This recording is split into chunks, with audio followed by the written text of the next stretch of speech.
Hello everyone, welcome to Acad Excel. This is Sumit, your physics educator.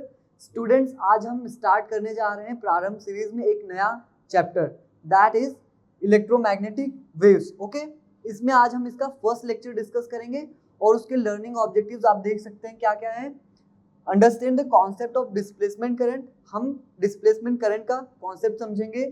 We will derive and apply Maxwell's equation. Okay, Maxwell equations देखेंगे, explore करेंगे practical applications इन सब चीज़ों के, and हम examine करेंगे electromagnetic wave equation, मतलब कि इलेक्ट्रोमैग्नेटिक वेव इक्वेशन किस फॉर्म में रिप्रेजेंट की जा सकती है, उसके एप्लीकेशंस क्या होंगे।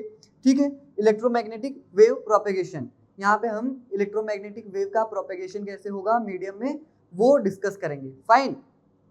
सो आज का कोट ऑफ द डे है, यहाँ पे आप देखिए, आज का कोट ऑफ द डे है ड्रीम बिग एक्ट नाउ। मतलब कि सपने बड़े देखो लेकिन उन पे अभी से काम करना स्टार्ट कर दो, क्योंकि अभी से आप काम करना स्टार्ट कर दोगे, छोटे छोटे स्टेप्स लो, आगे चल के आपको कुछ भी नहीं लगेगा वो काम। ठीक है, भले से वो कितना बड़ा भी काम हो। फाइन। सो हम स्टार्ट करते हैं अपना first concept, that is Maxwell's experiment. Students, इस चैप्टर का सबसे पहला टॉपिक है डिस्प्लेसमेंट करंट, बट हम पहले डिस्कस करेंगे Maxwell's experiment. Basically Maxwell experiment idea देता है कि डिस्प्लेसमेंट करंट होता क्या है। ठीक है, मैक्सवेल ने एक एक्सपेरिमेंट परफॉर्म किया and he demonstrated what is displacement current. तो यहाँ पे आप देखिए, मैक्सवेल ने एक सेटअप बनाया, किसका? पैरेलल प्लेट कैपेसिटर का। ठीक है, यहाँ पे देखिए ये पैरेलल प्लेट्स हैं कैपेसिटर की, उसको कनेक्ट किया एक बैटरी से एंड एक स्विच से। ठीक है, अब यहाँ पे आप देखिए, जब मैक्सवेल ने इसको स्विच को क्लोज किया, फाइन, तो क्या होगा, इस सर्किट में करंट फ्लो होना स्टार्ट हो जाएगा। Current will flow from positive to negative terminal. Alright, अब यहाँ पे देखो करंट फ्लो हो रहा है, it means suppose current is I, तो यहाँ पे करंट फ्लो हो रहा है, इट मीन्स यहाँ पे due to flow of current क्या होगा, मैग्नेटिक फील्ड जनरेट होगा। तो उन्होंने इस चीज को प्रूव करने के लिए क्या किया, एक मैग्नेटिक कंपास यहाँ पे रखा इस कंडक्टर के near. Okay, then he observe that कि ये जो मैग्नेटिक कंपास है वो क्या करने लग गया, डिफ्लेक्ट करने लग गया। इसका मतलब क्या है, यहाँ पे मैग्नेटिक फील्ड है, यहाँ पे क्या है, मैग्नेटिक फील्ड है। सो फर्स्ट उन्होंने क्या किया, placed a compass near wire, तो उन्हें क्या मिला, मैग्नेटिक फील्ड मिला। ओके, मैग्नेटिक फील्ड ऑब्टेन हुआ। ठीक है, फाइन। नाउ ये तो क्या हो गया, एक्सपेरिमेंटली उन्होंने डिटरमाइन किया कि यहाँ पे क्या है, एक्सपेरिमेंटली डिटरमाइन किया कि यहाँ पे क्या है, मैग्नेटिक फील्ड है। ओके, देन उन्होंने थियोरेटिकली भी इसको प्रूव किया by Ampere circuital law. Ampere circuital law क्या बोलता है, close integral of B dot D L is equals to mu naught I. यहाँ पे क्या है, देखो एम्पियर सर्किटल लॉ क्या बोलता है कि यहाँ पे जहाँ पे भी आपको मैग्नेटिक फील्ड कैलकुलेट करना, वहां पे आप एक एम्पीरियन लूप ड्रॉ करो। ठीक है, एम्पीरियन लूप, तो यहाँ पे उन्होंने एक एम्पीरियन लूप ड्रॉ किया एंड इस लूप में जितना करंट फ्लो हो रहा है उसको म्यू नॉट से मल्टीप्लाई किया, तो हमें क्या मिलेगा यहाँ पे, मैग्नेटिक फील्ड। ओके, तो यहाँ पे देखो कि मैग्नेटिक फील्ड की कुछ डेफिनेट वैल्यू है यहाँ पे। फाइन, यहाँ पे मैग्नेटिक फील्ड की कुछ डेफिनेट वैल्यू है, तो यहाँ पे एक्सपेरिमेंटली और थ्योरेटिकली दोनों ही प्रूव हो गया कि भाई यहाँ पे अगर किसी भी वायर में अगर करंट फ्लो होगा तो वहां पे मैग्नेटिक फील्ड होगा। फाइन, अब उन्होंने क्या किया, देखो ये पोजीशन 1, अब उन्होंने एक पोजीशन चूज किया, that is this position. Okay, यहाँ पे उन्होंने एक एम्पीरियन लूप ड्रॉ किया। फाइन, एम्पीरियन लूप ड्रॉ किया and ampere circuital law apply किया। ठीक है, ये तो क्या हो गया, एट पोजीशन 1। ठीक है, नाउ सेकेंड पोजीशन पे, यहाँ पे सेकेंड पोजीशन पे हम देख रहे हैं एम्पियर सर्किटल लॉ अप्लाई कर रहे हैं, तो क्या होगा, आप देखो एम्पियर सर्किटल लॉ अप्लाई करेंगे तो B dot D L close integration mu naught, यहाँ पे देखो, सिंस ये पाथ कैसा है, ओपन है, सर्किट क्या है, ओपन है, मतलब कि यहाँ पे क्या होगा, करंट जीरो होगा, मतलब करंट जीरो है तो यहाँ पे मैग्नेटिक फील्ड क्या है, जीरो, मतलब कि थ्योरेटिकली यहाँ पे मैग्नेटिक फील्ड क्या है, जीरो है। बट उन्होंने क्या किया, यहाँ पे एक मैग्नेटिक कंपास रखा, अगेन यहाँ पे मैग्नेटिक कंपास रखा, देन ही ऑब्जर्व कि भाई यहाँ तो मैग्नेटिक जो कंपास था वो डिफ्लेक्ट कर ही रहा था क्योंकि यहाँ पे करंट है, लेकिन यहाँ पे भी कर रहा है। अब क्यों ऐसा, आप सोचो यहाँ पे क्यों ऐसा होगा, नहीं करना चाहिए ना, क्योंकि यहाँ पे करंट तो है ही नहीं, तो मतलब जो डिफ्लेक्शन है वो तो होनी ही नहीं चाहिए, लेकिन फिर भी यहाँ पे डिफ्लेक्शन हो रही है, डिफ्लेक्शन हो रही है, इट मीन्स यहाँ पे क्या है, मैग्नेटिक फील्ड है। भाई कैसे, यहाँ पे करंट तो है ही नहीं ना। देन ही कंक्लूडेड कि भाई यहाँ पे क्या हो रहा है, यहाँ पे ये जो स्पेस है करंट तो नहीं है, लेकिन यहाँ पे क्या है, एक इलेक्ट्रिक फील्ड है that is changing with time. यहाँ पे आप देखो ये कैसे इलेक्ट्रिक फील्ड जो है वो टाइम के साथ कैसे चेंज हो रही है, जैसे ही सर्किट को क्लोज किया, ओके, स्विच को ऑन किया हमने, तो क्या होने लगा, कैपेसिटर चार्ज होने लगा। अब जब कैपेसिटर चार्ज हो रहा है, यहाँ पे पॉजिटिव चार्जेस एक्यूमुलेट हो रहे हैं और यहाँ पे नेगेटिव चार्जेस एक्यूमुलेट हो रहे हैं, फाइन, यहाँ पे पॉजिटिव, यहाँ पे नेगेटिव, टाइम के साथ ये चार्जेस बढ़ेंगे, चार्जेस बढ़ेंगे, it means number of field lines बढ़ेगी, नंबर ऑफ फील्ड लाइंस बढ़ेगी, मतलब कि इलेक्ट्रिक फील्ड क्या हो रहा है, टाइम के साथ इंक्रीज हो रहा है ड्यूरिंग चार्जिंग, ओके। अब जब इलेक्ट्रिक फील्ड इंक्रीज हो रहा है, it means number of flux passing through this loop increase हो रहा है, इसका मतलब यहाँ पे क्या होगा, यहाँ पे क्या होगा, एक करंट प्रोड्यूस होगा, that current is called actually displacement current. तो मतलब यहाँ पे भी क्या है, यहाँ पे तो करंट फ्लो हो ही रहा है, लेकिन यहाँ पे भी एक इमेजिनरी करंट फ्लो हो रहा है, that is called displacement current, okay, उसको क्या बोला गया, डिस्प्लेसमेंट करंट। तो यहाँ पे देखो थ्योरेटिकली तो हमें क्या मिला, मैग्नेटिक फील्ड जीरो मिली, बट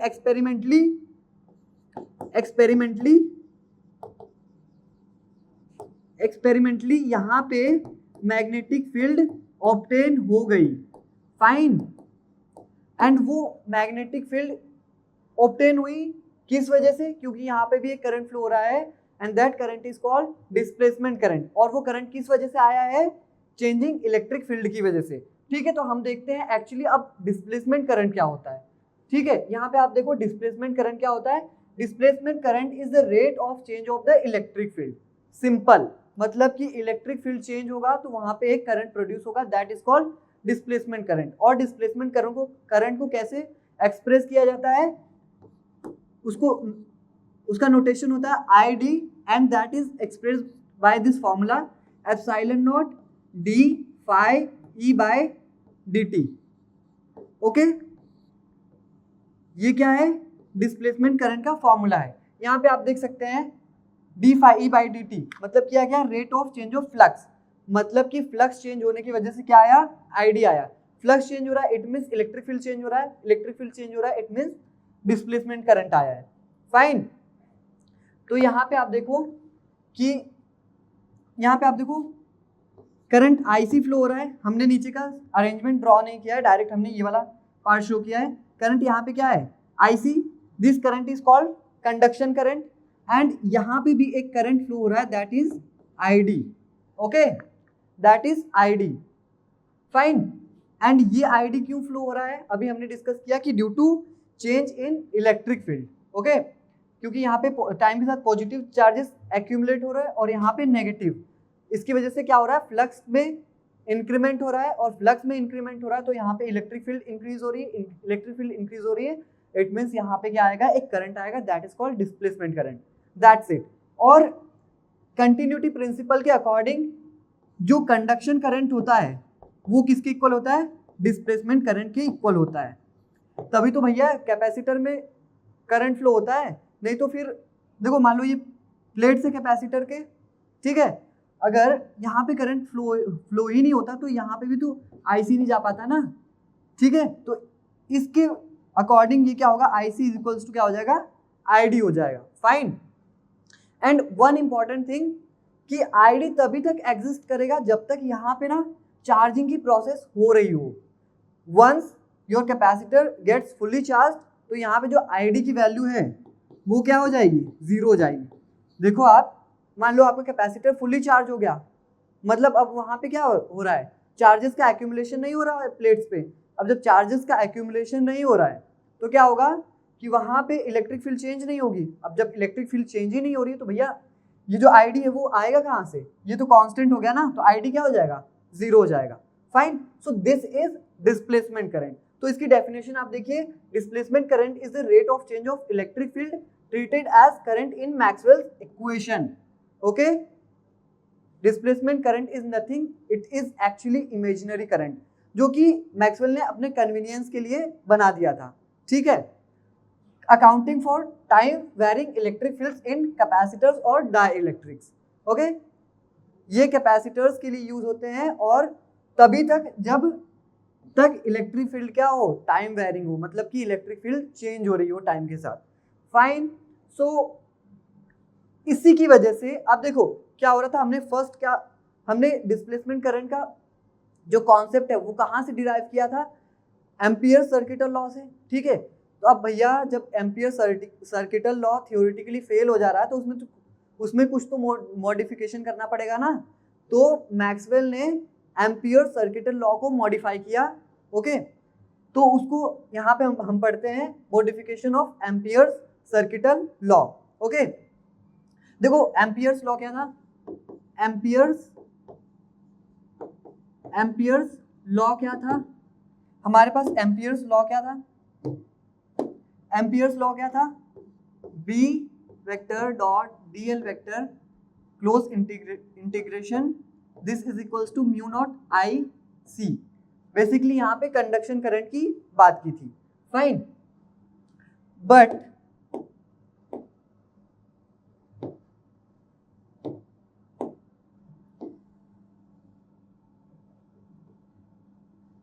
ये क्या हो गया, हमारा एम्पियर सर्किटल लॉ हो गया। लेकिन उन्होंने जब इसको मॉडिफाई किया तो उन्होंने अपना नाम रखा है और उसको क्या कहा गया, Maxwell Ampere circuital law. Magnetic field कैसे कैलकुलेट की जाती है, close integral B vector dot dl vector is equals to mu naught IC plus ID। Okay, मतलब कि आप यहाँ पे देखो, सपोज आपके पास एक पैरेलल प्लेट कैपेसिटर है। ठीक है, this is your parallel plate capacitor, current here is IC and current here is ID। अब देखो, अब आप चाहे यहाँ पे पोजीशन 1 पे ये वाला लॉ लगाओ या चाहे पोजीशन 2 पे, आपको मैग्नेटिक फील्ड दोनों केस में मिलेगी, जो कि एक्सपेरिमेंटली हमें मिल ही रही थी लेकिन थियोरेटिकली नहीं मिल रही थी। ओके, सो आप अगर यहाँ पे अगर मान लो लगाते हो तो क्या होगा, यहाँ पे ID 0 हो जाएगा, IC की डेफिनेट वैल्यू होगी, इट मीन्स यहाँ पे आपको मैग्नेटिक फील्ड मिल जाएगा।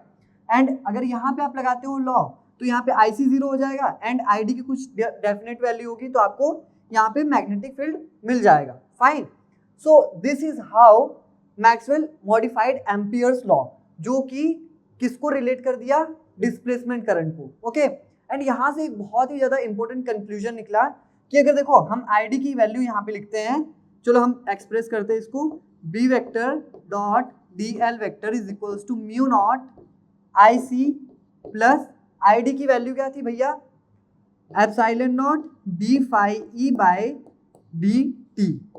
मतलब कि हम यहाँ से एक चीज कंक्लूड कर सकते हैं, आप यहाँ पे देखो कि अगर इलेक्ट्रिक फील्ड टाइम वेरिंग है, अगर इलेक्ट्रिक फील्ड टाइम के साथ चेंज हो रहा है तो हमें क्या मिलेगा, मैग्नेटिक फील्ड मिलेगा। मतलब कि a time varying electric field produces a time varying magnetic field. Okay, so ये वाला कंक्लूजन बहुत ही ज्यादा इंपॉर्टेंट है, आप इसको नोट डाउन करिए कि change in electric field produces what, change in electric field produces magnetic field। fine, now हम देखते हैं next topic.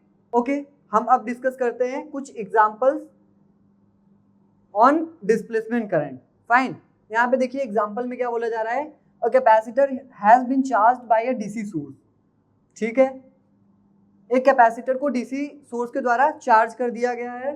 What are the magnitude of conduction and displacement current when it is fully charged. See this is your capacitor and it is fully charge. अब fully charge हो गया मतलब कि जितना positive charge accumulate होना था यहाँ पे हो गया, यहाँ पे नेगेटिव चार्ज एक्यूमुलेट हो गया। अब यहाँ पे चार्जेस नहीं एक्यूमुलेट हो सकते हैं। इट मीन्स यहाँ पे क्या है, इलेक्ट्रिक फील्ड क्या होगी, कांस्टेंट होगी। Electric field is constant. Since electric field is constant, magnetic electric flux is constant, electric flux is constant, तो क्या हो गया, डिस्प्लेसमेंट करंट यहाँ पे क्या होगी, डिस्प्लेसमेंट करंट क्या हो जाएगी, जीरो हो जाएगी। अब हमें पता है कंटिन्यूटी प्रिंसिपल से कि IC इज इक्वल्स टू क्या होता है, ID होता है, और ID तो क्या है, जीरो है। मतलब कि इस केस में क्या हो जाएगा, IC is equals to ID is equals to zero. तो देखो यहाँ पे कौन सा ऑप्शन करेक्ट है, option B is correct. Fine, now next example हम देखते हैं। नेक्स्ट एग्जांपल में क्या बोला गया है, a 100 ohm resistance and a capacitor of 100 ohm reactance are connected in series across a 220 volt source. Fine, एक 220 वोल्ट सोर्स है, उसके across this and this are connected in series. Fine, when the capacitor is 50% charge. इस line को आप decode करो, इसका मतलब क्या है, when the capacitor is 50% charge, it means यहाँ पे चार्जिंग का जो फिनोमेना है अभी भी हो रहा है, ठीक है। इट मींस यहाँ पे डिस्प्लेसमेंट करंट एग्जिस्ट करेगा। फाइन, तो हमें यहाँ पे क्या कैलकुलेट करना है, the peak value of displacement current. हमें पीक वैल्यू निकालनी है डिस्प्लेसमेंट करंट की। Fine, it's so simple.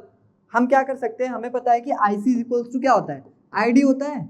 We have to calculate ID। अब हमें ID के लिए बहुत ज़्यादा कॉम्प्लेक्सिटी क्रिएट करनी पड़ेगी, हमारे पास डेटा भी नहीं है, तो हम क्या कर लें, IC निकाल लें। IC निकाल लिया तो वो किसके इक्वल हो जाएगा, ID के इक्वल हो जाएगा। तो देखो IC निकालना है अगर, then you have to apply Ohm's law, that is V by, अब ये क्या है, RC सर्किट है, तो यहाँ पे इम्पीडेंस आ जाएगा, IC is equals to V by Z। Okay, तो यहाँ पे देखो गिवन वैल्यूज क्या है अपने पास, ये जो वैल्यू है वो क्या है, RMS वैल्यू है। अगर हमें पीक वैल्यू निकालनी डिस्प्लेसमेंट करंट की, तो हमें भी ये पीक वोल्टेज लेना पड़ेगा। तो पीक वोल्टेज क्या हो जाएगा, V naught is equals to V times √2। So peak voltage क्या हो जाएगा, 220 into √2 volt. Fine, and impedance आप यहाँ पे कैलकुलेट कर लो, impedance is √R² plus X²। Fine, XC²। Okay, तो Z इज इक्वल्स टू, यहाँ पे देखो 100² प्लस 100², 100² प्लस 100²। ओके, तो ये क्या हो जाएगा, Z is equals to 100 √2 ohm. Fine, अब आप यहाँ पे आपको क्या कैलकुलेट करना है, IC कैलकुलेट करना है बेसिकली। तो IC इज इक्वल्स टू क्या हो जाएगा, IC is equals to V naught by Z। IC is equals to V naught is 220 √2 divided by Z की वैल्यू क्या है हमारे पास, 100 √2, and IC is equals to what, √2 this, ये क्या हो जाएगा 2.2 एम्पियर्स। मतलब कि यहाँ पे हमारे पास कंडक्शन करंट कितना आ गया, 2.2, और हमें डिस्प्लेसमेंट करंट चाहिए, तो displacement current is equals to conduction current, और कंडक्शन करंट क्या है 2.2 एम्पियर। तो मतलब यहाँ पे option B is correct. Displacement current हमारा क्या हो जाएगा, 2.2 एम्पियर्स। अभी हमने डिस्कस किया था कि एक चेंजिंग इलेक्ट्रिक फील्ड क्या प्रोड्यूस करेगी, मैग्नेटिक फील्ड प्रोड्यूस करेगी। तो उसकी एनालिसिस हम यहाँ पे कर रहे हैं। देखो, electric field induces magnetic field and vice वर्सा। मतलब इलेक्ट्रिक फील्ड क्या करेगी, इंड्यूस करेगी किसको, मैग्नेटिक फील्ड को। तो यहाँ पे देखो, electric field induced due to changing magnetic field is perpendicular to the magnetic field. हमें पता है कि इलेक्ट्रिक फील्ड क्या प्रोड्यूस कर रही है, मैग्नेटिक फील्ड, और वो जो मैग्नेटिक फील्ड प्रोड्यूस हो रहा है वो इलेक्ट्रिक फील्ड के परपेंडिकुलर होगा। तो इस चीज को चलो हम इसकी एनालिसिस करते हैं। आप यहाँ पे देखो एक सेटअप है, ठीक है, यहाँ पे जो मैग्नेटिक फील्ड हो रहा है, मैग्नेटिक फील्ड है दैट इज इंक्रीजिंग। हमने ये केस कंसीडर किया कि यहाँ पे ये जो मैग्नेटिक फील्ड है, ठीक है, ये जो मैग्नेटिक फील्ड है इस रीजन में वो क्या कर रहा है, टाइम के साथ इंक्रीज कर रहा है। अब जब ये टाइम के साथ इंक्रीज कर रहा है, इट मींस ये क्या प्रोड्यूस करेगा, इलेक्ट्रिक फील्ड प्रोड्यूस करेगा। तो यहाँ पे देखो मैग्नेटिक फील्ड प्रोड्यूस हो रहा है, तो और मैग्नेटिक फील्ड टाइम के साथ इंक्रीज हो रहा है, इट मींस यहाँ पे क्या होगा, एक करंट इंड्यूस होगा, ठीक है, लेंज लॉ के अकॉर्डिंग। एंड करंट का डायरेक्शन इस वे में होगा कि ये जो कॉज है उसको क्या करे, अपोज करे। तो यहाँ पे करंट का डायरेक्शन कुछ यूं होगा, फाइन, करंट का डायरेक्शन कुछ यूं होगा। अब ये करंट इस डायरेक्शन में फ्लो कर रहा है, दैट इज एंटी क्लॉकवाइज। तो इसका मतलब क्या है कि पॉजिटिव चार्जेस फ्लो हो रहे हैं एंटी क्लॉकवाइज डायरेक्शन में, मतलब कि प्लस क्यू फ्लो हो रहा है इस डायरेक्शन में। क्या फ्लो हो रहा है, plus Q, okay, plus Q flow हो रहा है, ठीक है। अब प्लस क्यू फ्लो हो रहा है, इट मीन्स यहाँ पे क्या है, एक इलेक्ट्रिक फील्ड है। और वो इलेक्ट्रिक फील्ड कैसा है, आप देखो यहाँ पे, हम देखते हैं वो इलेक्ट्रिक फील्ड कैसा है। यहाँ पे वो इलेक्ट्रिक फील्ड कैसा है, यूनिफॉर्म है, ठीक है, यूनिफॉर्म है। यहाँ पे क्या प्रोड्यूस हो रहा है, एक इलेक्ट्रिक फील्ड प्रोड्यूस हो रहा है। तो हमने ये समझा कि यहाँ पे चेंजिंग मैग्नेटिक फील्ड की वजह से इलेक्ट्रिक फील्ड कैसे प्रोड्यूस हो रही है, करंट प्रोड्यूस हो रहा है। एंड ड्यू टू करंट हम जानते हैं कि करंट का डायरेक्शन कैसा होता है, फ्रॉम पॉजिटिव टू नेगेटिव, मतलब कि पॉजिटिव चार्जेस का फ्लो हो रहा है। एंड पॉजिटिव चार्जेस फ्लो हो रहे हैं मतलब कि इलेक्ट्रिक फील्ड का डायरेक्शन कुछ यूं है, ठीक है। अब यहाँ पे हम देख सकते हैं कि मैग्नेटिक फील्ड कैसा है, अंदर है, मैग्नेटिक फील्ड अंदर है, एंड इलेक्ट्रिक फील्ड ऐसा है। तो यहाँ पे हम देख सकते हैं कि due to changing magnetic field electric field produce हुआ है, और वो जो इलेक्ट्रिक फील्ड प्रोड्यूस हुआ है वो मैग्नेटिक फील्ड के परपेंडिकुलर है, फाइन। सो वही चीज यहाँ पे लिखी है, electric field induce due to changing magnetic field is perpendicular to magnetic field, okay. And vice versa, magnetic field induce due to changing electric field is perpendicular to the electric field, okay. Same है कि अगर electric field change हो रही है तो यहाँ पे क्या प्रोड्यूस होगा, मैग्नेटिक फील्ड प्रोड्यूस होगा, और वो क्या रहेगा, उसके परपेंडिकुलर रहेगा। तो इसको वेरीफाई करने के लिए हम एक सेटअप देखते हैं। यहाँ पे सी, यहाँ पे करंट कंसीडर करो आपकी आईसी फ्लो हो रहा है, आईसी फ्लो हो रहा है, तो यहाँ पे क्या होगा, एक आईडी होगा। एंड आईडी होगा तो यहाँ पे अब जो करंट फ्लो हो रहा है तो हम मैग्नेटिक फील्ड का डायरेक्शन निकाल सकते हैं by using right hand thumb rule. Right hand thumb rule लगाया हमने, तो यहाँ पे करंट का डायरेक्शन इनवर्ड, यहाँ पे करंट का डायरेक्शन आउटवर्ड, फाइन। तो हम देख सकते हैं ना कि इलेक्ट्रिक फील्ड इस डायरेक्शन में है, और जो मैग्नेटिक फील्ड है वो into and out, into the page and out of the page है। इट मीन्स क्या है, परपेंडिकुलर है, मतलब कि changing electric field is producing magnetic field, and that magnetic field is perpendicular to electric field, okay. So हम आगे देखेंगे Maxwell's equation. अब मैक्सवेल ने डिस्प्लेसमेंट करंट का कॉन्सेप्ट देने के बाद उन्होंने अपने इक्वेशंस दिए, 4 इक्वेशंस, फाइन। कितने इक्वेशंस दिए उन्होंने, 4 इक्वेशंस। ये 4 इक्वेशंस पूरे इलेक्ट्रोमैग्नेटिज्म के जितने भी लॉज हैं, जितने भी फॉर्मूले हैं, जितने भी रूल हैं, सबको क्या कर दिया, कंपाइल कर दिया और 4 इक्वेशंस बनाई, ठीक है। तो हम देखते हैं कौन कौन सी इक्वेशन है वो। देखो, फर्स्ट इक्वेशन है गॉस लॉ ऑफ इलेक्ट्रोस्टैटिक्स, ठीक है। इसके according electric flux through a close surface is 1/ε0 times the total charge Q enclosed by surface. हमें ये पता है कि phi E through closed surface कितना होता है, कितना होता है, Q/ε0, ओके। अगर इसको वेक्टोरियल फॉर्म में रिप्रेजेंट करें तो वो क्या हो जाएगा, वेक्टोरियल रिप्रेजेंटेशन इसका क्या हो जाएगा, close integral E.dA vector is equals to क्या हो जाएगा, Q/ε0। This is first law of, this is actually first equation of Maxwell, okay. Now second equation क्या है, second equation is magnetic flux through any closed surface is always zero, मतलब कि magnetic flux phi b through a closed surface, through a closed surface is zero, okay. इसका reason क्या है कि magnetic monopoles exist नहीं करते हैं, ठीक है। हमेशा पोल्स किस में एग्जिस्ट करते हैं, पेयर में, that is north and south. कभी भी अकेला या तो नॉर्थ एग्जिस्ट नहीं करेगा या तो साउथ, हमेशा वो क्या करते हैं, पेयर में एग्जिस्ट करते हैं, फाइन। तो यहाँ पे इसका अगर हम वेक्टोरियल रिप्रेजेंटेशन देखें तो वो क्या होगा, close integral B vector dot DA vector is equals to 0। This is second Maxwell's equation, okay. Now third equation हम देखते हैं। थर्ड इक्वेशन में क्या है change in magnetic flux induces an EMF. Basically ये क्या है, फेराडेज लॉ है, Faraday's law of electromagnetic induction. इसके according E is equals to क्या होता है, minus D phi by D T. Okay, change in magnetic flux, magnetic flux में जो चेंज प्रोड्यूस हो रहा चेंज हो रहा है वो क्या प्रोड्यूस कर रहा है, एक ईएमएफ इंड्यूस कर रहा है। Okay, this is magnetic flux. और इसका वेक्टोरियल रिप्रेजेंटेशन क्या हो जाएगा, ई को हम क्या लिख सकते हैं, E vector dot D L vector is equals to D phi B by D T. Okay, this is integration, E vector dot D L vector is equals to minus D phi by D T.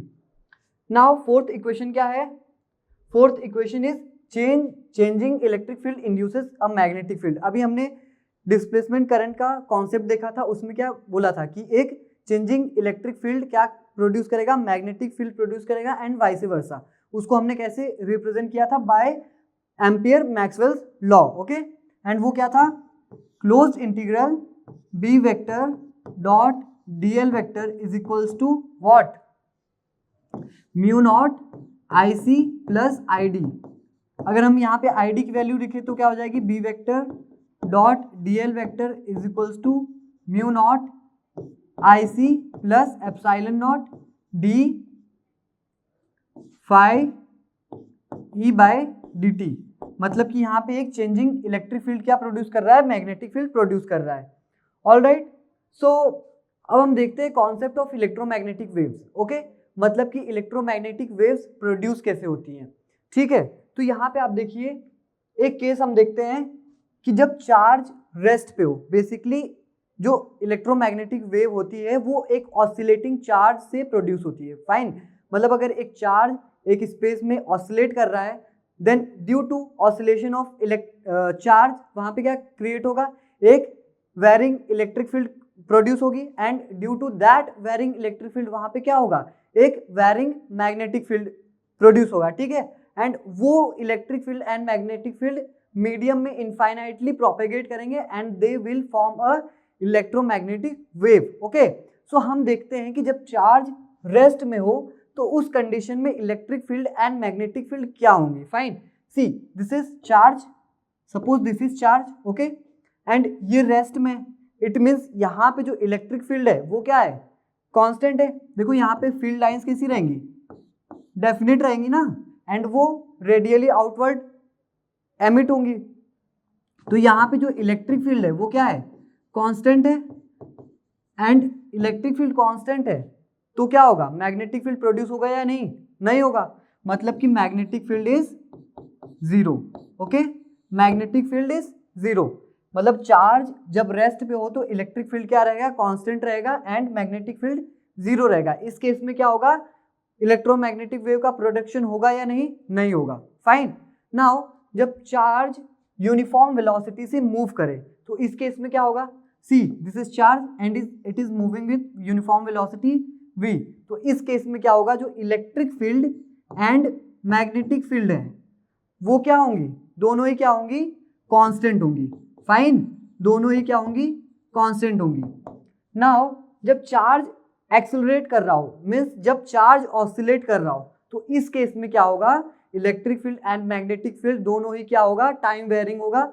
और दोनों ही जब time wearing होंगी तो यहाँ पे ये क्या form करेंगी, एक इलेक्ट्रोमैग्नेटिक वेव फॉर्म करेंगी। ठीक है, तो हम देखते हैं यहाँ पे, see this is charge Q। ठीक है, ये एक्सेलरेट कर रहा है and due to this acceleration यहाँ पे क्या होगा, एक time varying electric field generate होगा and due to this time varying electric field यहाँ पे क्या प्रोड्यूस होगा, एक टाइम वेयरिंग मैग्नेटिक फील्ड, और वो मैग्नेटिक फील्ड इलेक्ट्रिक फील्ड के परपेंडिकुलर होगा।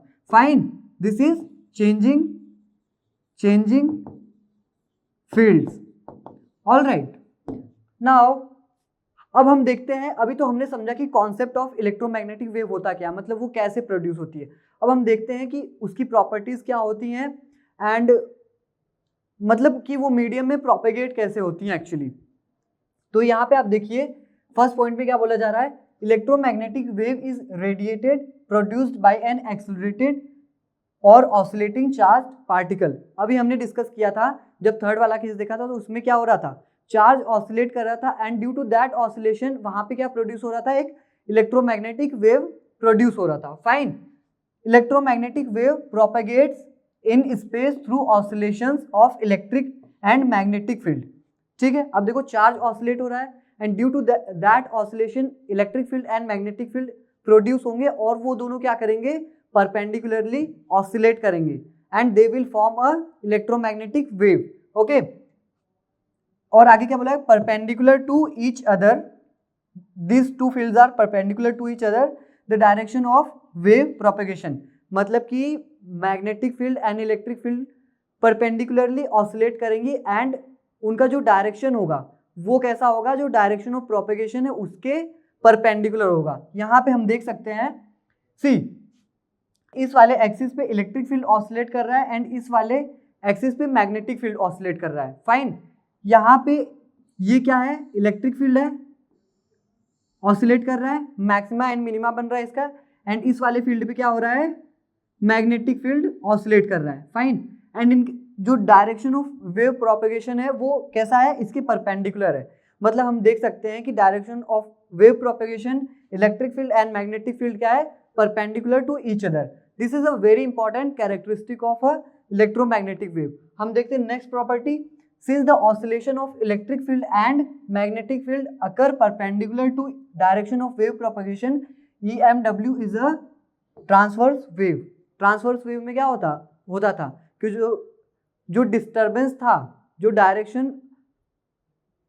डिस्टर्बेंस था वो कैसे ऑसिलेट करता था, perpendicular to direction of wave propagation. तो यहाँ पे भी क्या हो रहा है, सेम जो डिस्टर्बेंस है that is electric field and magnetic field वो ऑसिलेट कर रही है perpendicular to direction of wave propagation. Alright, fourth property में क्या बोला जा रहा है, electric field and magnetic field are in same phase.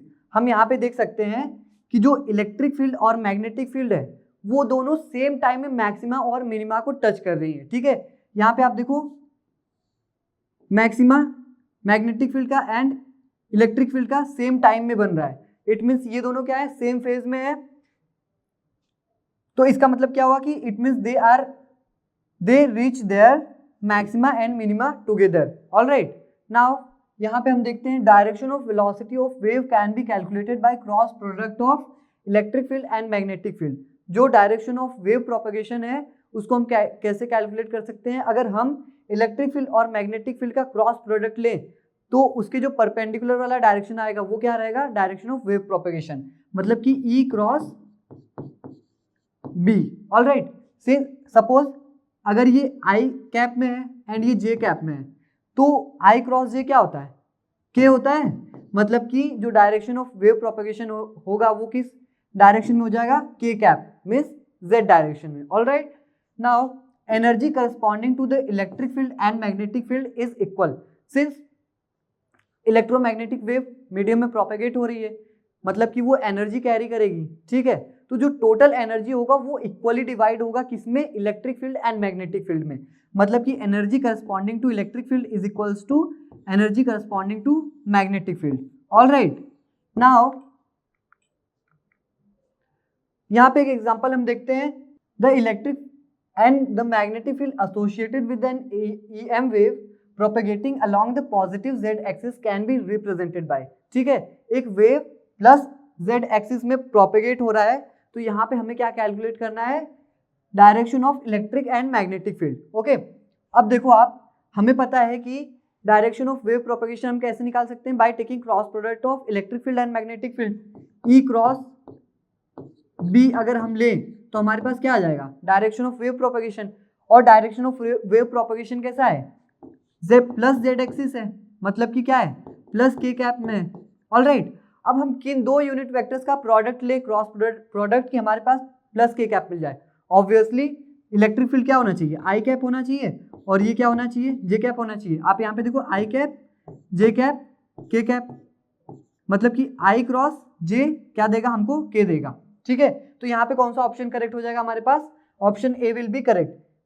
E vector should be E naught I cap and B vector should be B naught J cap. अगर इसका हम product लेंगे तो हमें क्या मिल जाएगा, प्लस K कैप मिल जाएगा। ऑलराइट, नाउ यहाँ पे हम देखते हैं इलेक्ट्रोमैग्नेटिक वेव का इक्वेशन, ठीक है। अब इलेक्ट्रोमैग्नेटिक वेव है, उसके दो कंपोनेंट्स हैं, electric field and magnetic field, and वो दोनों क्या कर रहे हैं, परपेंडिकुलर ऑसिलेट कर रहे हैं। तो उसमें एक इलेक्ट्रिक फील्ड का भी इक्वेशन सेपरेटली हमें लिखना पड़ेगा एंड मैग्नेटिक फील्ड का भी लिखना पड़ेगा, ठीक है। तो हम कंसीडर करते हैं कि जो इलेक्ट्रिक फील्ड है वो किस एक्सिस में ट्रैवल कर रही है, इलेक्ट्रिक फील्ड ट्रैवल कर रही है, कंसीडर करते हैं हम प्लस वाई में, ठीक है। एंड मैग्नेटिक फील्ड किस में ट्रैवल कर रही है, हम कंसीडर कर लेते हैं जेड में, प्लस जेड में, ठीक है। तो जो वेव प्रोपेगेशन होगा वो क्या हो जाएगा, जे क्रॉस के क्या हो जाएगा, आई कैप, मतलब कि वेव प्रोपेगेशन क्या हो जाएगा, वेव की डायरेक्शन क्या हो जाएगी एक्स एक्सिस में, ठीक है, एक्स एक्सिस में, ऑलराइट। तो यहाँ पे हम इसके लिए इलेक्ट्रिक फील्ड के लिए हम इक्वेशन लिखते हैं, तो देखो वो कैसा आ जाएगा, E is equals to E naught sign,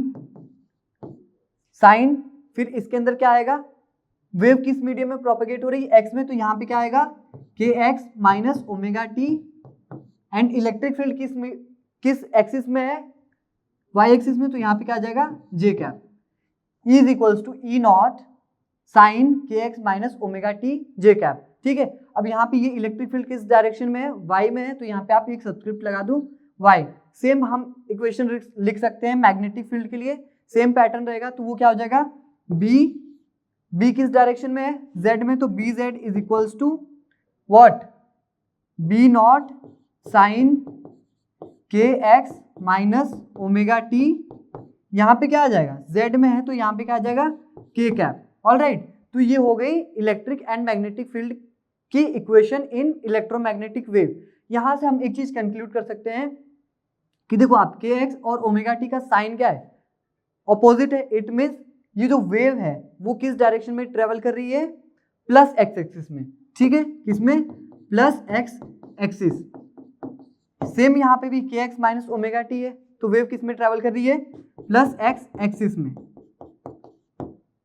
alright. And हम यहाँ पे देख सकते हैं कि जो electric field and magnetic field के कंपोनेंट है वो एक दूसरे की क्या है, perpendicular.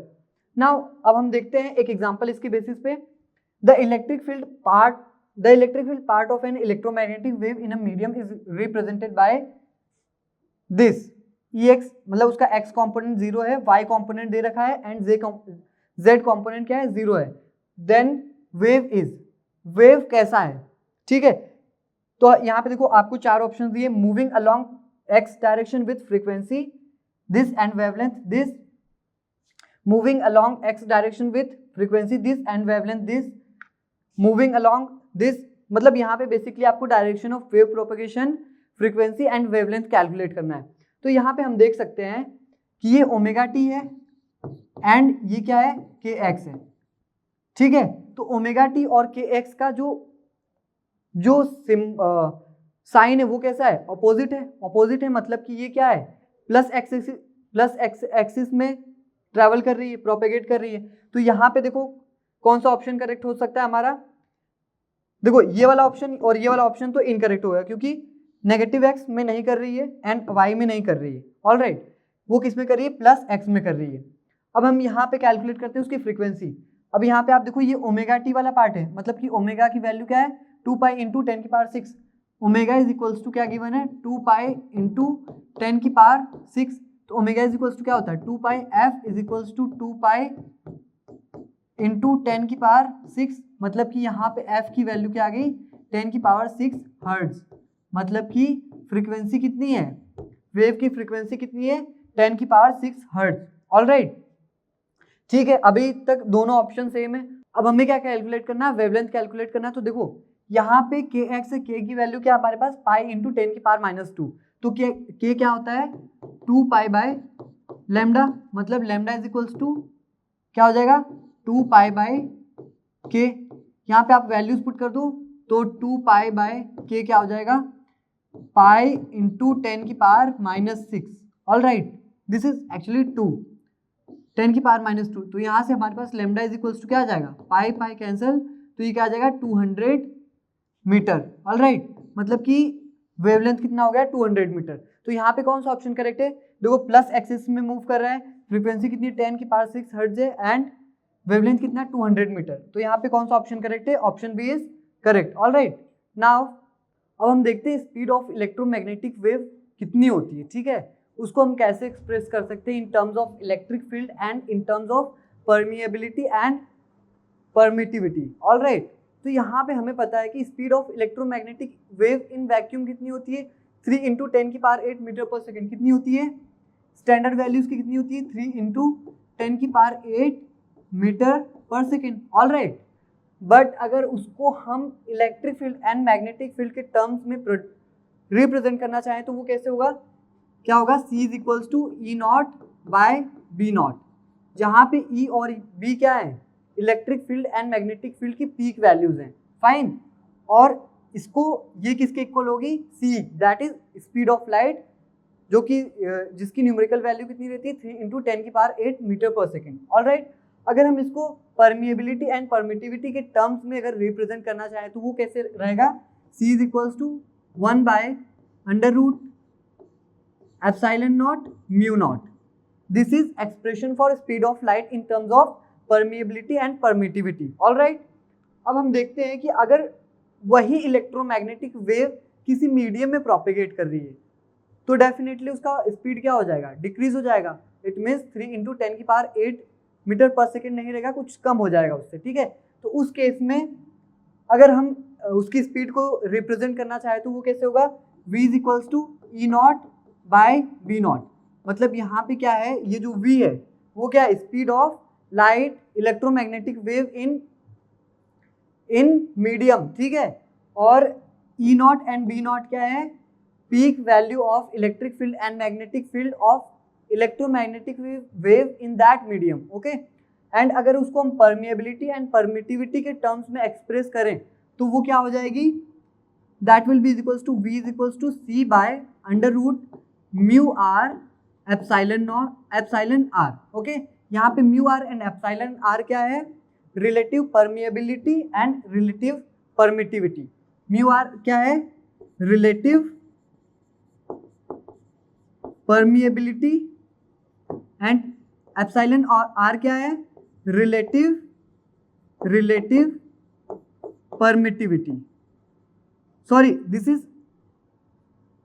Is relative permittivity. Okay, this is permittivity.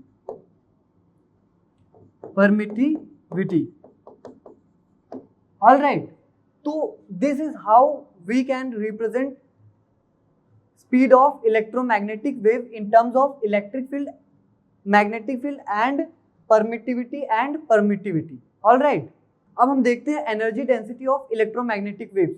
अब देखो, इलेक्ट्रोमैग्नेटिक वेव्स मीडियम में प्रोपेगेट कर रही हैं, इट मीन्स उनके पास कुछ एनर्जी होगी। ठीक है, तो हम एनर्जी डेंसिटी कैलकुलेट करते हैं। Energy density means energy per unit volume. What? Energy per unit volume. ठीक है, अब हमें पता है, हमने पढ़ा था पहले ही कि एनर्जी जो है वो इक्वली शेयर हो रही है किसमें? Among electric field and magnetic field. ठीक है, तो हम देखते हैं average energy density corresponding to electric field क्या होगा? Average energy density corresponding to electric field की वैल्यू होती है 1/4ε0E0²। ठीक है, मतलब कि अगर आपको इलेक्ट्रिक फील्ड के करस्पॉन्डिंग एनर्जी डेंसिटी निकालनी है तो आप कौन सा फॉर्मूला यूज करेंगे? 1/4ε0E0²। ठीक है, अगर आपको मैग्नेटिक फील्ड के करस्पॉन्डिंग निकालनी है तो क्या लिखोगे आप? UB average is equals to what? 1/4B0² divided by μ0। All right, और ये दोनों क्या होती है? इक्वल होती है, हमें पता ही है। मतलब कि UE average is equals to UB average. अब देखो, इसका इस स्टेटमेंट का मतलब क्या है कि अगर मान लो आपको कोई न्यूमेरिकल आया, वहां पे आपको इलेक्ट्रिक फील्ड की इक्वेशन गिवन है इलेक्ट्रोमैग्नेटिक वेव की। ठीक है, और आपको पूछ दिया कि average energy density corresponding to magnetic field निकालो, तो आप क्या करो? सिंपली UE एवरेज निकालो, आपके पास UB एवरेज आ जाएगा। ऑल राइट, सो अगर हम देखें, अगर हम कैलकुलेट करना चाहिए कि भैया टोटल एनर्जी डेंसिटी क्या होती है इलेक्ट्रोमैग्नेटिक वेव की, तो अभी हमने डिस्कस किया था कि U E average is equals to U B average, तो टोटल एनर्जी क्या हो जाएगी, टोटल एनर्जी क्या हो जाएगी, U T is equals to क्या हो जाएगा, energy corresponding to electric field and energy corresponding to magnetic field. Okay, U E average plus U B average. All right, अब हमें पता है कि ये इसके इक्वल होता है, मतलब कि U T is equals to क्या हो जाएगा, 2 टाइम्स यू ई एवरेज, या फिर क्या हो जाएगा, U T is equals to 2 times U B average. मतलब यहाँ पे जो टोटल एनर्जी उसके 2 फॉर्मूले आ जाएंगे. क्या क्या, एक तो ई के टर्म्स में आएगा, वो क्या रहेगा 1/2 epsilon naught E naught square, and इसके करस्पॉन्डिंग क्या आएगा 1/2 B naught square divided by mu naught. All right, मतलब कि अगर आपको ये दोनों वैल्यूज गिवन है, ठीक है, सपोज आपको इलेक्ट्रिक फील्ड की इक्वेशन गिवन है और आपको टोटल एनर्जी निकालनी है, तो आप क्या करो, twice of average energy density corresponding to electric field कर दो, तो आपके पास क्या आ जाएगी, टोटल एनर्जी डेंसिटी आ जाएगी. ऑल राइट, सो हम यहाँ पे एक एग्जांपल देखते हैं. During the propagation of electromagnetic waves in a medium. ठीक है, तो हमें यहाँ पे बताना है कि जब एक इलेक्ट्रोमैग्नेटिक वेव मीडियम में प्रोपेगेट होती है तो क्या होता है, electric energy density is equal to magnetic energy density. ठीक है, हमने यही पढ़ा था ना कि U E average is equals to U B average, यही ऑप्शन करेक्ट था. अब ये वाली ऑप्शंस की भी एनालिसिस कर लेते हैं हम. Both electric and magnetic field magnetic energy densities are zero. नहीं, क्योंकि अगर जीरो हो जाएगी मतलब कि वो इलेक्ट्रोमैग्नेटिक वेव प्रोपेगेट ही नहीं कर पाएगा. ठीक है, मतलब कि वो उसके पास एनर्जी ही नहीं है, तो वो कैसे प्रोपेगेट करेगा, तो मतलब ये स्टेटमेंट तो बिल्कुल फॉल्स है. Electric energy density is double of the magnetic energy density, equal होती है, incorrect. Electric energy density is half of the, ये भी इनकरेक्ट है. ठीक है, मतलब कि U E average is equals to U B average होता है, उसके अकॉर्डिंग हमारा फर्स्ट स्टेटमेंट क्या हो जाएगा, करेक्ट हो जाएगा. Now next example, the magnetic field in a plane EM wave is given by this. ठीक है, यहाँ पे मैग्नेटिक फील्ड की इक्वेशन गिवन है EM वेव की, हमें क्या कैलकुलेट करना है, average energy density corresponding to electric field calculate करना है. अभी हमने क्या डिस्कस किया था कि U E average is equal to U B average. अब आपको यहाँ पे इलेक्ट्रिक फील्ड की इक्वेशन गिवन नहीं है, तो आप क्या फाइंड आउट कर लो, U B average find out कर लो, तो आपको क्या मिल जाएगा, यू ई एवरेज मिल जाएगा. फाइन, तो देखो यू बी एवरेज क्या हो जाएगा हमारे पास, U B average is equals to 1/4 B naught square divided by mu naught. अब आप यहाँ पे वैल्यू पुट कर दो, तो 1/4 आपको यहाँ पे मैग्नेटिक फील्ड की पीक वैल्यू कितनी दिख रही है, 200 माइक्रो टेस्ला. तो 200 इंटू 10 की पावर -6 का स्क्वायर, तो इसको आप 2 टाइम्स लिख लो, 200 इंटू 10 की power -6 divided by mu not. Mu naught की वैल्यू क्या होती है, 4 पाई इंटू 10 की पावर -7. अब आप इसको कैलकुलेट करो तो आपके पास यू बी एवरेज आ जाएगा. ठीक है, तो देखो 4 से इसको कैंसिल करेंगे तो ये क्या हो जाएगा 50 टाइम्स, इसको कैंसिल करेंगे, सॉरी इसको कैंसिल करेंगे तो ये 50 टाइम्स, मतलब कि 50 इंटू 50 क्या हो गया 2500 इंटू, यहाँ पे हम देख सकते हैं 10 की पावर -6 इंटू 10 की पावर -6, ये क्या हो जाएगा 10 की पावर -12 अपॉन में 10 की पावर -7 है, तो ये क्या हो जाएगा 10 की पावर -5.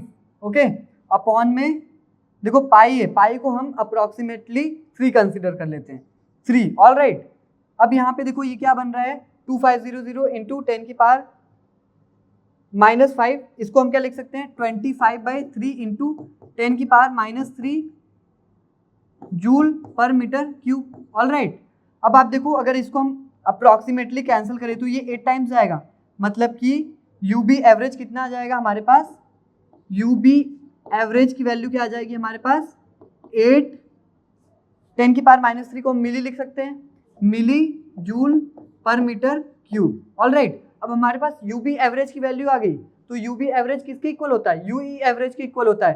तो यहाँ पे average energy density corresponding to electric field क्या आ जाएगा हमारे पास 8 milli joule per metre cube. All right, तो option B is correct. All right, तो अब हम देखते हैं कि इंटेंसिटी ऑफ इलेक्ट्रोमैग्नेटिक वेव क्या होती है, उसको हम किस फॉर्मूले से रिप्रेजेंट कर सकते हैं। ठीक है, पहले हम उसकी फिजिकल मीनिंग समझते हैं कि actually intensity of electromagnetic wave होती क्या है। ठीक है, यहाँ पे देखो डेफिनेशन दिया है, the energy crossing per unit time में direction perpendicular to the direction of wave propagation is called intensity of the wave. इसका मतलब ये है कि सपोज आपके पास एक क्रॉस सेक्शनल एरिया है दैट इज ए।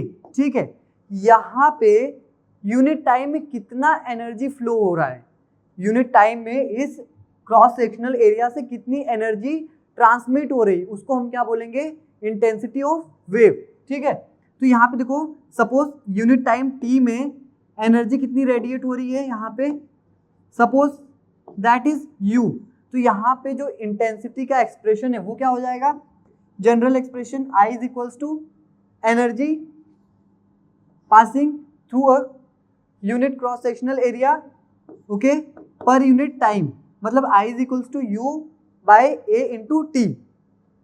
ठीक है, तो यहाँ पे अगर हम एक इलेक्ट्रोमैग्नेटिक वेव की इंटेंसिटी लिखें तो उसका फॉर्मूला क्या होता है, उसका फॉर्मूला ही होता है I is equals to 1/2 epsilon naught E naught square into C. All right, मतलब कि इंटेंसिटी ऑफ इलेक्ट्रोमैग्नेटिक वेव क्या है, 1/2 epsilon naught E naught square into C. ये फॉर्मूला बहुत ज़्यादा इंपॉर्टेंट है, डायरेक्टली आपको इस फॉर्मूले पे क्वेश्चंस पूछ लिए जाएंगे। लाइक आपके पास ई नॉट की वैल्यू गिवन है तो बोलेगा कि इंटेंसिटी ऑफ इलेक्ट्रोमैग्नेटिक वेव आप कैलकुलेट करिए, तो सिंपली आपको ई नॉट की वैल्यू पुट करनी रहेगी एंड सिंप्लीफाई करना रहेगा। नाउ पॉइंटिंग वेक्टर देखते हैं हम। पॉइंटिंग वेक्टर क्या होता है, पॉइंटिंग वेक्टर को हम क्या बोलते हैं, energy flux.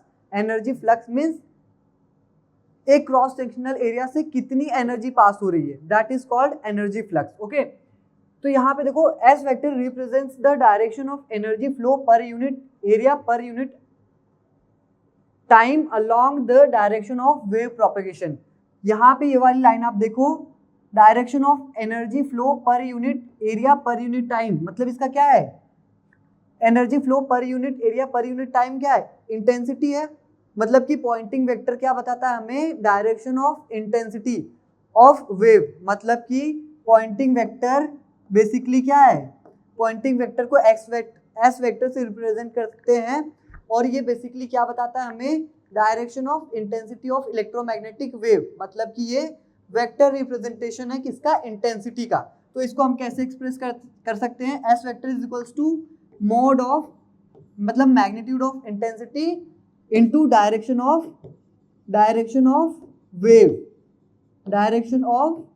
Wave. All right, तो यहाँ पे आप देखो कि अगर हम मैग्नीट्यूड इसका कंसिडर करें पॉइंटिंग वेक्टर का, तो वो किसके इक्वल हो जाएगा, इंटेंसिटी के मैग्नीट्यूड के इक्वल हो जाएगा। ठीक है, और वो किसके इक्वल हो जाएगा, 1/2 epsilon naught E naught square into सी।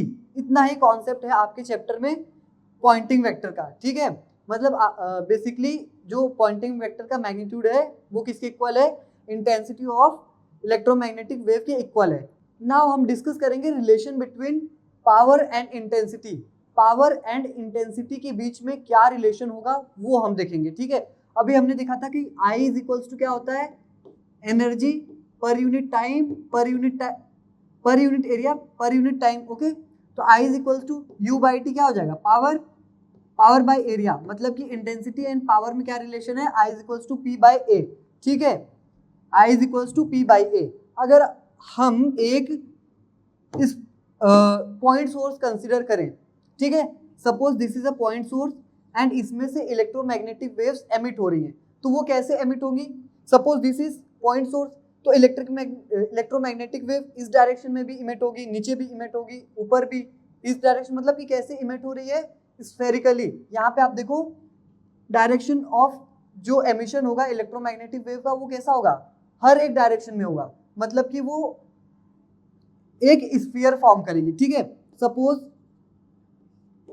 यहाँ पे आप देखो कैसे एमिट हो रही है, स्फेरिकली। Okay, spherically. ओके, अगर हम यहाँ पे सपोज यहाँ पे मैं इस पॉइंट P पे इंटेंसिटी कैलकुलेट करना चाहूँ इस पॉइंट सोर्स की वजह से, तो वो कैसे कैलकुलेट कर सकता हूँ, I is equals to P by A. All right. अब यहाँ पे देखो सरफेस एरिया कितना एनक्लोज हो रहा है, equal to surface area of sphere. हम कंसीडर कर लेते हैं यहाँ से यहाँ तक की डिस्टेंस क्या है, r है, तो रेडियस ऑफ स्फीयर क्या हो गया, r, तो area of surface area of sphere क्या हो जाएगा, 4 पाई r स्क्वायर। तो इंटेंसिटी क्या हो जाएगा, p divided by 4 pi r square. मतलब हम यहाँ से क्या कंक्लूड कर सकते हैं कि intensity of a point source किसके इनवर्सली प्रोपोर्शनल होता है, r स्क्वायर की, ठीक है। मतलब कि I inversely proportional r square, alright. अगर हम यहीं पे एक लीनियर सोर्स कंसिडर करें, suppose this is a linear source, यहाँ से इलेक्ट्रोमैग्नेटिक वेव एमिट हो रही है, तो वो कैसे इमिट होंगी, सिलेंड्रिकली इमिट होंगी। मतलब कि इस डायरेक्शन में, इस डायरेक्शन में, आगे की डायरेक्शन में, पीछे की डायरेक्शन में, ठीक है। अगर मैं कंसिडर करूं कि भाई मुझे यहाँ पे इस पॉइंट P पे बेस रेडियस में कंसिडर करूं r, यहाँ पे मुझे इंटेंसिटी कैलकुलेट करना है, तो intensity is equals to what, P by A, ठीक है। I is equals to P upon A, क्या है यहाँ पे, surface area of cylinder, surface area of cylinder क्या होता है, 2 पाई RL, 2 पाई RL। यहाँ पे L क्या है, length of cylindrical source, okay, length of linear source. तो यहाँ से I प्रोपोर्शनल क्या हो जाता है, 1 बाई R। मतलब ये जो दो रिलेशन है, these two relations are very important. अगर आपको बोल दिया है कि भाई जो इलेक्ट्रोमैग्नेटिक वेव का सोर्स है वो कैसा है, पॉइंट सोर्स है, तो उस केस में इंटेंसिटी क्या आ जाएगी, I is equals to P by 4 pi square, and इस केस में क्या आ जाएगी, I is equals to P by 2 pi RL। यहाँ पे डिस्टेंस के साथ इंटेंसिटी कैसे वेरी करेगी, I proportional 1 by R square, और यहाँ पे I प्रोपोर्शनल 1 बाय R, ठीक है। तो इसके बेसिस पे हम कुछ एग्जांपल्स देखते हैं। यहाँ पे देखिए, यहाँ पे क्या बोला गया है, the sun, this is sun, the sun delivers this of electromagnetic flux, all right. यहाँ पे ये क्या गिवन है, वॉट पर मीटर स्क्वायर, ये क्या है, इंटेंसिटी गिवन है, ठीक है, to the earth surface, the total power of that is incident on a roof, this is this will be. मतलब हमें क्या कैलकुलेट करना है, टोटल पावर कैलकुलेट करना है। तो हमें इंटेंसिटी और पावर में रिलेशन पता है, that is I is equals to P by A। अब हमें पता है कि सन कैसा सोर्स है, पॉइंट सोर्स है, मतलब कि ये एनर्जी कैसे रेडिएट करेगा, स्फेरिकली, मतलब कि I is equals to P by 4 pi R square, मतलब कि पावर इज इक्वल्स टू क्या हो जाएगा, I into 4 pi R square, alright. अब आप यहाँ पे वैल्यूज पुट कर दो, तो P इज इक्वल्स टू क्या हो जाएगा, I कितना हमारे पास है, 10 की पावर 4 इंटू 10 की power 4 into 4 pi R square. हमें यहाँ पे R लिखने की जरूरत ही नहीं है, क्योंकि यहाँ पे हमें डायरेक्ट एरिया गिवन है। एरिया कितना गिवन है, 10 स्क्वायर, ओके। तो ये 10 स्क्वायर हो जाएगा, and power is measured in watt, तो पावर इज इक्वल्स टू क्या हो जाएगा, 10 की power 6 watt, all right. Power is equals to 10 की पावर 6 वॉट। तो यहाँ पे कौन सा ऑप्शन करेक्ट हो गया हमारा, option C is correct. Now second question, a red LED emits light at 0.1 watt. मतलब पावर की वैल्यू कितनी गिवन है, 0.1 वॉट गिवन है, ठीक है। और सोर्स कैसा है हमारा, LED है, LED कैसा है, पॉइंट सोर्स है, ठीक है। Uniformly around it the amplitude of electric field of the light at a distance of this from the diode is. अभी हमने पढ़ा था कि अगर हमें intensity of electromagnetic wave express करना है तो हम कैसे कर सकते हैं, I is equals to P by A, ठीक है। एक तो ऐसे कर सकते हैं, और एक कैसे कर सकते हैं, I is equals to 1/2 epsilon naught E naught square C। और हमें यहाँ पे क्या कैलकुलेट करना है, peak value of electric field calculate करना है, ठीक है। तो हम क्या करें, इन दोनों एक्सप्रेशंस को इक्वेट कर लें, सो दैट हम वैल्यूज, गिवन वैल्यूज पुट करें और E नॉट कैलकुलेट कर लें। तो यहाँ पे आप इक्वेट करो इन दोनों इक्वेशंस को, तो ये क्या हो जाएगा, 1/2 epsilon naught E naught square C is equals to P by A, all right. अब हमें गिवन वैल्यूज क्या क्या है, यहाँ पे डिस्टेंस गिवन है, तो एरिया का फॉर्मूला हम क्या लिख सकते हैं, यहाँ पे एरिया का फॉर्मूला क्या लिख सकते हैं, 4 पाई R स्क्वायर, ओके। तो अब आप यहाँ पे वैल्यूज पुट करो, ये क्या हो जाएगा, 1/2 एप्सिलॉन नॉट E नॉट आपको कैलकुलेट करना है, C की वैल्यू क्या है हमारे पास 3 इंटू 10 की पावर 8 है। ऑल राइट, P की वैल्यू क्या है हमारे पास 0.1 है एंड R की वैल्यू क्या है 1 है, तो ये क्या हो जाएगा 4 पाई आर स्क्वायर, 1 का स्क्वायर क्या हो जाएगा 1। ठीक, तो यहाँ पे देखो ई नॉट स्क्वायर की अगर हम वैल्यू निकालें तो वो क्या आ जाएगी 0.1 अपॉन में 4 पाई एप्सिलॉन नॉट इधर आया एंड ये 2 उधर जाएगा तो इंटू 2 और ये नीचे आ जाएगा 3 इंटू 10 की पावर 8। ऑल राइट, तो E naught is equals to E naught square is equals to ये क्या हो जाएगा 1 बाय, यहाँ पे आप देखो 1 बाई 4 पाई एप्सिलॉन नॉट की वैल्यू क्या होती है हमारे पास 9 इंटू 10 की power 9 into divided by 3 into 10 की पावर 8, ऊपर देखो क्या बचा है 0.1 इंटू 2, ये क्या हो जाएगा 0.1 इंटू 2।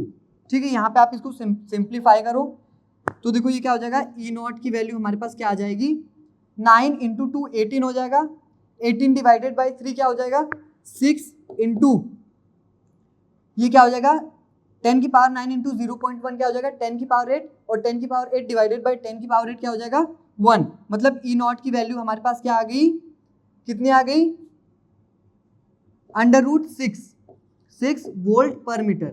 अगर हम √6 की वैल्यू निकालते हैं तो वो किसके लाइक 3 से कम ही आएगी। अब यहाँ पे आप देख लो 3 से कौन कौन सी वैल्यूज कम है, एक ये कम है और एक ये कम है। ठीक है, तो 1.73 किसका स्क्वायर होता है √3 मतलब 3 का होता है।